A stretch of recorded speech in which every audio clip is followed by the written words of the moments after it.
اب آپ کو ڈپریشن کے کازز کی طرف لے کے جاؤں گا. کچھ تو ہم نے یہ سوچا کہ اور دیکھا اس ٹاک میں کہ ڈپریشن ایک بیماری ہے. تو کئی فیکٹرز ہیں جو ہم کنسیڈر کرتے ہیں in the etiology of a depressive disorder. تو میں جس ماڈل کو پرسیو کرتا ہوں اس کو ہم بایو سائیکو سوشل کہتے ہیں. بایو سائیکو سوشل کو ہم اس لیے کہتے ہیں کہ بایولوجی ڈسٹربڈ ہوتی ہے. بایولوجی ڈسٹربڈ ہوتی ہے تو سائیکولوجیکل کنڈیشنز ڈیٹیریٹ کرتی ہیں اور lots of social factors can be determinant of depressive illness. تو بایولوجیکلی اگر ہم دیکھیں تو genetics is a very very strong contributor and more often than not I tend to see in my clinical practice جہاں لوگ کئی members ایک family میں آتے ہیں. دوسری بات ایک ہمارے کلچر کی یہ بھی ہے کہ دیر لاٹ آف انٹر میریجز. تو جینیٹکس میں جو ایب نارمل جینز ہیں ڈپریشن کی وہ ان بریڈ کرتی ہیں یعنی کہ وہ فلرش کرتی ہیں. ڈنمارک میں بڑی اسٹڈیز ہوئیں, یہ میں نے شاید پریویس ٹاکس میں بھی ذکر کیا ہو. Denmark maintains one of the finest twin registers. Twin registers identical twins کی میں بات کر رہا ہوں. تو ایک ٹوین اگر ڈنمارک میں ہے اور دوسرا ٹوین کہیں ساؤتھ افریقہ چلا گیا ہے تو پراسپیکٹیو اسٹڈیز میں ان لوگوں کو ٹریک ڈاؤن کیا گیا ہے. سو although they are living in very different environments, but because of the genetic loading, it has been seen that the second twin who has been reared apart has also developed depression as a disease. So there's a very strong genetic contribution to this disorder. Nevertheless, ہم environmental factors کو, social adversities کو, life events کو discount نہیں کر سکتے.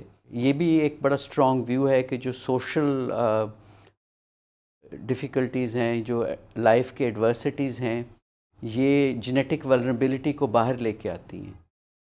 تو جب genetic vulnerability باہر آتی ہے تو وہ کلینکلی ڈپریشن کی فارم میں مینیفیسٹ کرتی ہے اور جس کی علامتیں میں نے آپ کو اوپر بتائی ہیں.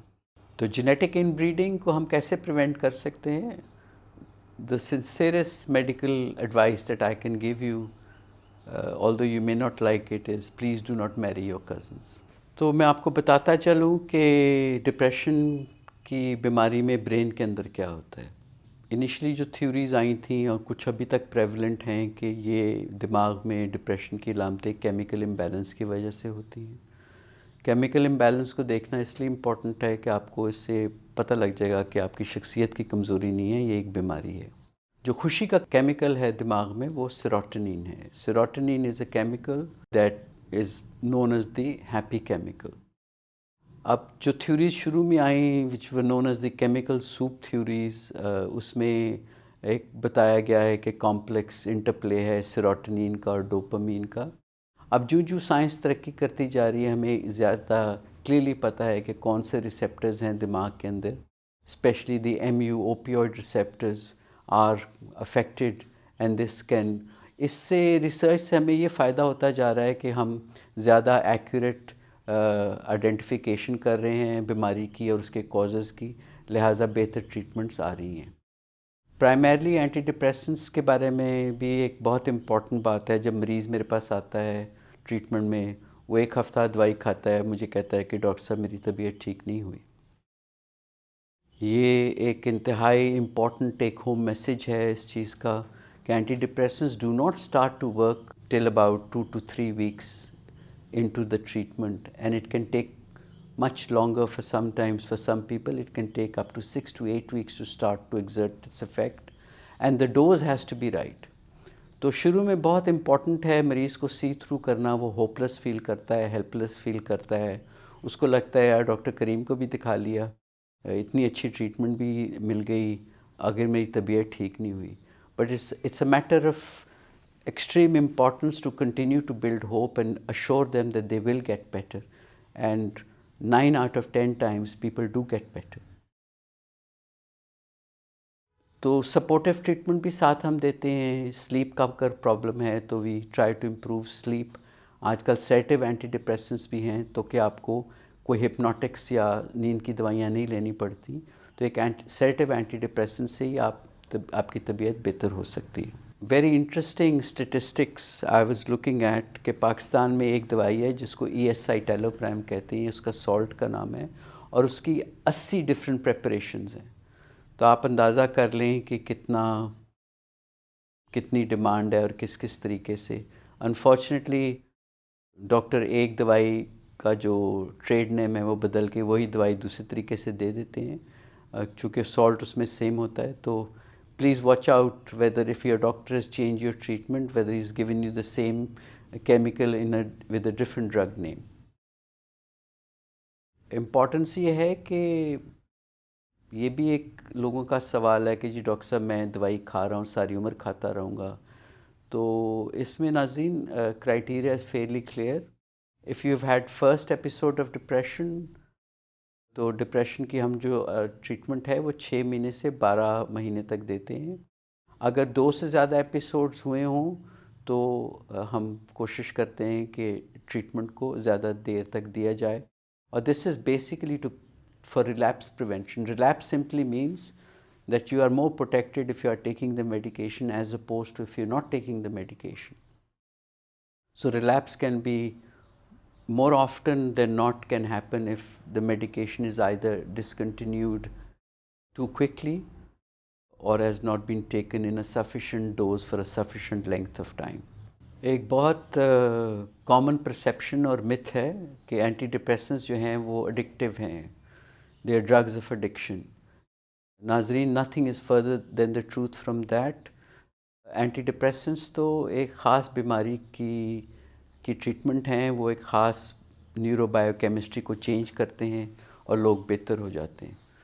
تو مجھ سے اکثر لوگ کہتے ہیں کہ ڈاکٹر صاحب دوائی کے بغیر کام نہیں چل سکتا. جہاں نہیں چل سکتا میں ان کو بتا دیتا ہوں کہ دوائی کے بغیر کام نہیں چل سکتا، اور آلٹرنیٹیو ٹریٹمنٹس بھی ان کو آفر کرتا ہوں. تو خدارہ یہ مت سوچیے گا کہ اینٹی ڈپریسنٹ ڈرگز اور ڈرگز آف ایڈکشن. وہ ڈرگز آف ایڈکشن ہے جو آپ لوگ خود یا نوکر کے ذریعے یا کوئی آپ کو ریلیٹیو نہیں، ویل وشر نے آپ کو گائیڈ کیا کہ بھئی یہ فلاں زینکس لے لو، لگزوٹن لے لو، بہتر ہو جاؤ گی. ان دوائیوں کے ساتھ these are drugs of dependence, not anti depressants.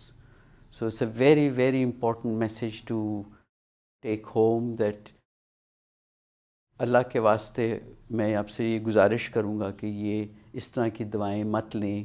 اس میں ڈوز ڈپینڈنس ہو جاتی ہے، ڈوز پھر آہستہ آہستہ بڑھتا جاتا ہے، اور اکثر میں دیکھتا ہوں کہ 2 سے 3 سے 4 پتے لوگ زینکس کے یا الپریزولام کے کھا رہے ہوتے ہیں یا لگزوٹن کے کھا رہے ہوتے ہیں.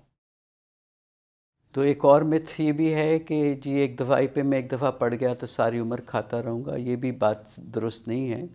پہلے ایپیسوڈ ڈپریشن کے بعد 6 سے 12 مہینے ہم آپ کو دوا دیں گے، اور اس کے ساتھ سائیکو تھیراپی اور ادر CBT کی ٹیکنیکس بھی آپ کو ملیں گی، جس سے آپ کی ذہن کی تھنکنگ پاور ہے یا جو آپ کی دماغ کی ایبریشنز ہیں یا کوگنیٹیو ڈسٹورشنز ہیں ان کو ہم بہتر کریں گے. یہ آپ نے ضرور دیکھنا ہے کہ depression is not a weakness of your character, nothing is further from the truth. یہ ایک بیماری ہے جس کا علاج ہونا چاہیے. بہت ساری ریسرچ کے بعد ہمیں کچھ لوگ یہ بھی اس بات پہ بلیو کرتے ہیں کہ depression like other mental illnesses can be transmitted through a virus, or it can be depression could be a response of an inflammatory process within the brain. اور ہم نے کلیئرلی دیکھا ہے کہ جن بچوں کو انکیفلائٹس ہوتا ہے later on in their lives they can develop OCD and a depressive disorder. کچھ اور tips in terms of diet میں آپ کو یہ ریکمینڈ کروں گا کہ ہیلدی ڈائٹ لیں. ملک اور ڈیری پروڈکٹس میں ٹرپٹوفین کا جو کانٹینٹ ہے وہ بہت ہائی ہوتا ہے. تو اگر آپ رات کو سونے سے پہلے، جیسے نانی اماں نے بتایا کہ ایک دودھ کا گلاس لیں رات کو سونے سے پہلے، اس میں کچھ حکمت ہے. So dairy products have a lot of content of tryptophan, اور ٹرپٹوفین سے جو سلیپ ہارمون ہے میلاٹونین بنتا ہے. تو یہ آپ کوشش کریں کہ آپ کی نیند بہتر ہو جائے گی. جب آپ کی ڈپریشن ایلیویٹ ہوگی تو نیند automatically hopefully will get better, because sleep impairment is one of the symptoms. اور یہ میجر کنسرن ہوتا ہے سلیپ کا لوگوں کے لیے کہ جی میں سو نہیں پا رہا. جب سو نہیں پا رہے ہوتے لوگ تو ریسٹریٹو فنکشنز دماغ کے نہیں ہوتے، So this topic I have dealt with in some of the other videos, which is titled as Secret of Sleep.